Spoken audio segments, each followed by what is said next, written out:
PEGI 18. Across the centuries, assassins and Templars wage a hidden war. One side fights for freedom, the other for control.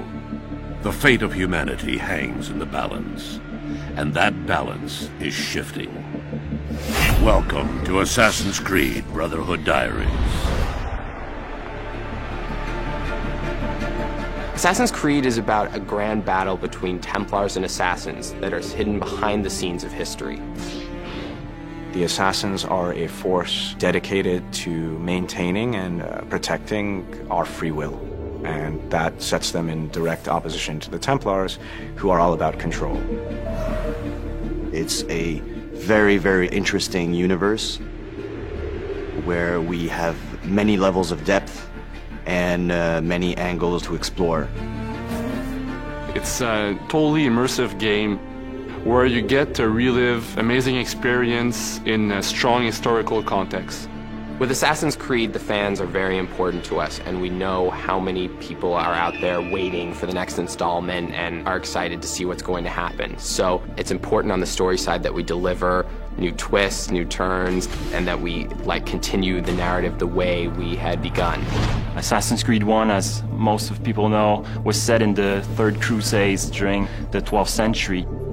Assassin's Creed 2 was set in the Renaissance. This time around, we are going to focus especially on the city of Rome itself and on the life of Ezio, the second part of his life where he decides to build a new order, which we call the Assassin's Brotherhood. So Ezio is initially just a young guy who finds himself forced into this world that he never knew existed. He's then exposed to this war between Templars and Assassins, and then struggles and fights to find his place in things. And it just so happens to be sort of at the side of the Assassins. Assassin's Creed Brotherhood is a little bit like a new season of a great TV show. Assassin's Creed Brotherhood starts off at exactly the moment that Assassin's Creed 2 ended. So, when we made Assassin's Creed 2, we understood that Ezio's story was more epic than anything we could tell with one game.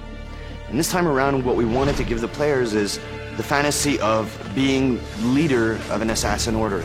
And it made sense for us to put the player in that position and have that extra responsibility of not only teaching them, but also recruiting them and molding the next generation of assassins. The player will be able to recruit new assassins, train them, and eventually send them on different types of missions.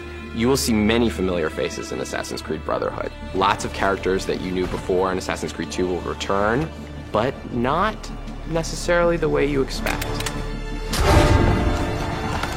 Now Ezio is much older, he's wiser, and he's about to become a leader of the Assassin Order, and he'll need to prove that he truly can lead. But things aren't going to go as planned. Next on the Brotherhood Diaries. We're introducing a fresh and unique multiplayer experience, so that's the first time we are doing that for the Assassin's Creed franchise. In Assassin's Creed Brotherhood, the player is going to get to actually create the Renaissance in Rome.